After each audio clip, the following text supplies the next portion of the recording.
आणि आता ती डेड बॉडी घेऊन त्या मृताचे विलास घुलेंचे नातेवाईक आज केज पोलीस स्टेशनला जात आहेत, आंदोलन करत आहेत, रास्ता रोको करत आहेत. माझं महाराष्ट्र शासनाला आणि टोटल विधानसभेला आव्हान आहे की आपल्या पोलीस प्रशासनाचा इथल्या गुन्हेगारावरती धाक उरला नाही का? बीडमध्ये नक्की काय होतंय? कुणाच्या दबावाखाली बीडचं पोलीस स्टेशन काम करतंय? विलास घुले या केज जवळच्या तरुणाची जी निघृणपणे हत्या केलेली आहे, माणुसकीला काळीमा फासणारी ही खरं तर घटना आहे. या घटनेला आज 4-5 दिवस पूर्ण होत आलेले आहेत. त्या विलास घुलेंच्या कुटुंबियांचा अर्थ असा टाहो इथल्या पोलीस प्रशासनाला ऐकायला मिळत नाही. बीडचं पोलीस स्टेशन नक्की कुणाच्या दबावात काम करतंय का, अशी शंका घेण्याची वेळ आज निर्माण झालेली आहे.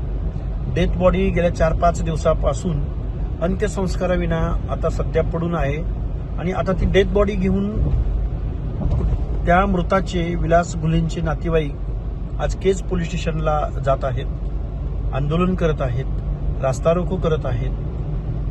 माझं महाराष्ट्र शासनाला आणि टोटल विधानसभेला आव्हान आहे की आपल्या पोलीस प्रशासनाचा इथल्या गुन्हेगारावरती धाक उरला नाही का?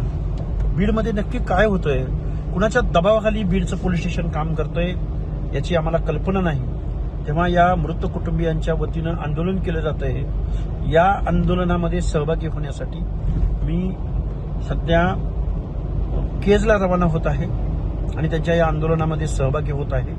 शासनाचा निषेध व्यक्त करतोय आणि बघ्याची भूमिका घेतलेल्या पोलीस डिपार्टमेंटचा मी निषेध व्यक्त करतोय आणि मी त्या आंदोलनात सहभागी व्हायला केजमध्ये पोहोचतोय. महाराष्ट्रातील सर्व बातम्यांचे विश्वासार्ह व्यासपीठ. सकाळच्या सर्व सोशल मीडिया प्लॅटफॉर्मला लाईक, फॉलो आणि सबस्क्राईब करा. तसंच सर्व नोटिफिकेशनसाठी बेल आयकॉन प्रेस करायला विसरू नका.